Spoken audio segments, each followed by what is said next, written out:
ಏನು ಇವತ್ತು ಚಿಕ್ಕಬಳ್ಳಾಪುರ ಜಿಲ್ಲೆಯಲ್ಲಿ ಯಥೇಚ್ಛವಾಗಿ ಟಿಪ್ಪರ್ಗಳ ಹಾವಳಿ ಜಾಸ್ತಿ ಆಗಿದೆ. ವಿಶೇಷವಾಗಿ SP ಸಾಹೇಬರು ಇದಕ್ಕೆ ಸಂಬಂಧಪಟ್ಟ ಜಿಲ್ಲಾಧಿಕಾರಿಗಳು ತಾವು ಸೂಕ್ತ ಕಾನೂನು ರೀತಿಯಲ್ಲಿ ಎಲ್ಲಾ ಟಿಪ್ಪರ್ ಮಾಲೀಕರುಗಳನ್ನ ಕರೆಸಿ RTO ಅವರು ಸೇರ್ಕೋಬೇಕು. ಇದಕ್ಕೆ ಬರೀ ದುಡ್ಡು ಮಾಡಕ್ ಮಾತ್ರ ಅಲ್ಲ RTO ಅವರು ಇರೋದು, ಇದಕ್ಕೆ ಸಂಬಂಧಪಟ್ಟ ಇಲಾಖೆಯವರೆಲ್ಲ ಸೇರಿ ಇವತ್ತು DK ಶಿವಕುಮಾರ್ಗೆ ಹೇಳ್ತಾ ಇದೀವಿ, ಚಿಕ್ಕಬಳ್ಳಾಪುರದ ಹತ್ರ ಇನ್ನೊಂದು ಬ್ರಿಡ್ಜ್ ಅನ್ನು ಕಟ್ಟಬೇಕು. ಮತ್ತೆ ಯಾಕಂದ್ರೆ ಇವತ್ತು ಯುವಕರನ್ನ ಪ್ರಾಣ ತೆಗಿತಾ ಇರೋದೇ ಟಿಪ್ಪರ್ಗಳಂತ ಹೇಳಕ್ಕೆ ನಾನು ನೇರವಾಗಿ ಇಷ್ಟಪಡ್ತೇನೆ. ಇವತ್ತು ನಾನು ಕಣ್ಣು ಮುಂದೆ ಇವತ್ತು ವಿಚಿತ್ರವಾಗಿ ಫುಟ್ಬಾಲ್ ಆಡ್ದಂಗೆ ಏನು ಈ ಟಿಪ್ಪರ್ಗಳನ್ನ ಆಡ್ತಾ ಇದಾರೆ. ಈ ಸಂಬಂಧಪಟ್ಟ ಇಲ್ಲಿ ಲೋಕಲ್ ಅಲ್ಲಿ ಏನು ಒಂದು ಕೆಲವರು ಪುಡಾರಿಗಳು ಇದ್ದಾರೆ, ಅವರು ಟಿಪ್ಪರ್ ಡ್ರೈವರ್ಗಳಿಗೆ ಸಪೋರ್ಟ್ ಅನ್ನು ಮಾಡಿಕೊಂಡು ಅವ್ರಿಗೆ ಗಾಂಜಾಗಳನ್ನು ಕೊಟ್ಕೊಂಡು ಬೇರೆ ಬೇರೆ ರೀತಿಯಲ್ಲಿ ಸೆಳೆದು ಅವರು 100-200 ಇದ್ರಲ್ಲಿ ಸ್ಪೀಡ್ ಅಲ್ಲಿ ಬಂದು ಇವತ್ತು ಯುವಕರನ್ನ ಬಲಿ ಪಡ್ತಾ ಇರೋದೇ ಈ ಚಿಕ್ಕಬಳ್ಳಾಪುರದ ಟಿಪ್ಪರ್ಗಳು ಅಂತ ನಾನು ಹೇಳಕ್ಕೆ ಇಷ್ಟಪಡ್ತೇನೆ. ಬಂಧುಗಳೇ, ಇವತ್ತು ಈ ಟಿಪ್ಪರ್ಗಳನ್ನ ಕಡಿವಾಣ ಹಾಕಿಲ್ಲ ಅಂದ್ರೆ ಮುಂದಿನ ದಿನಗಳಲ್ಲಿ ಹೆದ್ದಾರಿಯನ್ನು ಬಂದ್ ಮಾಡ್ತೀನಿ ಅಂತ ನಾವು ಇಲ್ಲ ಸಾರ್ವಜನಿಕರಿಂದ ನಾವು ಈ ಎಚ್ಚರಿಕೆಯನ್ನ ಕೊಡ್ತಾ ಇದ್ದೇವೆ.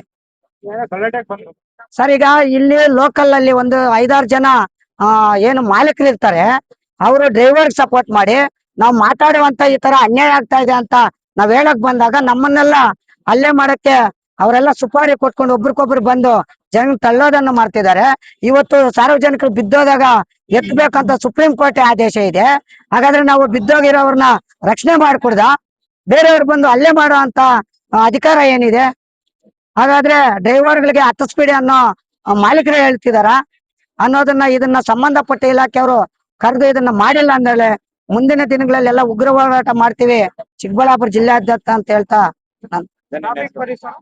ಸರ್, ಈಗ ಟ್ರಾಫಿಕ್ ಪೊಲೀಸ್ ಅವ್ರಂತೂ ಸಿಟಿಯಲ್ಲೇ ಇರ್ತಾರೆ. ಅವರು ಈಗ ಔಟ್ ಸೈಡ್ ಎಲ್ಲಿ ಗಾಡಿ ಹೋಗ್ತಾ ಇದೆ, ಏನಾಗ್ತಾ ಇದೆ, ಎಷ್ಟು ತೂಕ ಹಾಕಿದ್ದಾರೆ ಅನ್ನೋದು ಇದುವರೆಗೂ ಅವ್ರಿಗೆ ಜ್ಞಾನ ಇಲ್ಲ ಅನ್ನೋ ಅನ್ಸ್ತದೆ.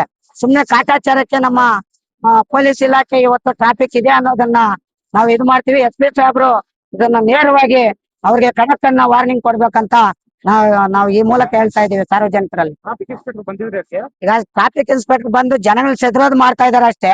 ಅವ್ರ ಪರಿಸ್ಥಿತಿ ಏನಾಗಿದೆ, ಯಾವ ರೀತಿ ಬಂದ್ರು ಏನ್ ಬಂದ್ರು ಅಂತ ಹೇಳ್ತಾ ಇಲ್ಲ. ಸರ್, ಟ್ರಾಫಿಕ್ ಅವ್ರ ಹೆಸರು ನಮ್ಗೆ ಗೊತ್ತಿಲ್ಲ. ವಿದ್ಯಾ ಮೇಡಮ್ ಅವ್ರಂತೆ ಈಗ ಅವ್ರು ಬಂದಿದ್ದಾರೆ, ಬಟ್ ನೋಡ್ತಿದ್ದಾರೆ. ಅವ್ರಂತ ಈಗ ನಮ್ಗೆ ಸೂಕ್ತವಾಗಿ ಇಲ್ಲಿ ಕಾನೂನು ರೀತಿಯಲ್ಲಿ ಅವ್ರಿಗೆ ರಕ್ಷಣೆ ಆಗಿಲ್ಲ ಅಂದಲ್ಲೇ ಮುಂದಿನ ದಿನಗಳಲ್ಲಿ ಉಗ್ರ ಹೋರಾಟ ಮಾಡ್ತೀವಿ ಪೊಲೀಸ್ ಇಲಾಖೆ ಮೇಲೆ. ಸರ್, ಯಾರಿಗೆ ಅಂತ ತೊಂದ್ರೆ ಆಗಲ್ಲ, ಪ್ರಾಣ ಹೋಗ್ತಿತ್ತು. ಬಟ್ ಪ್ರಜ್ಞಾ ಇಂತ ಹುಡುಗ ಹೆಲ್ಮೆಟ್ ಹಾಕೊಂಡು ಸೈಡ್ ಗಾಡಿ ತಿರುಗಿಸಿರೋದಕ್ಕೆ ಇವತ್ತು ಆ ಹುಡುಗ ಉಳ್ದಿದ್ದಾನೆ. ಇಲ್ಲಾಂದ್ರೆ ಇವತ್ತು ಅವ್ನ ಶವಗಾರಕ್ಕೆ ತಕೊಂಡ್ ಹೋಗ್ಬೋದಾಗಿತ್ತು ನಾವು. ಅದಕ್ಕೆ ನಾವು ಹೇಳಿದಕ್ಕೆ ಬೇರೆ ಅವ್ರು ಯಾರಿದಾರೋ ಇಲ್ಲಿ ಸುತ್ತಮುತ್ತಲು ಬಂದಿರೋರು ತಮ್ಮಲ್ಲಿ ವಿಡಿಯೋ ಇದ್ರೆ ಅವ್ರನ್ನು ಅದಕ್ಕೆ ಸೇರ್ಸ್ಬೇಕು ಕಂಪ್ಲೇಂಟ್ ಅಲ್ಲಿ ಅಂತ ನಾನು ಹೇಳ್ತಾ ಇದ್ದೀನಿ ಸರ್.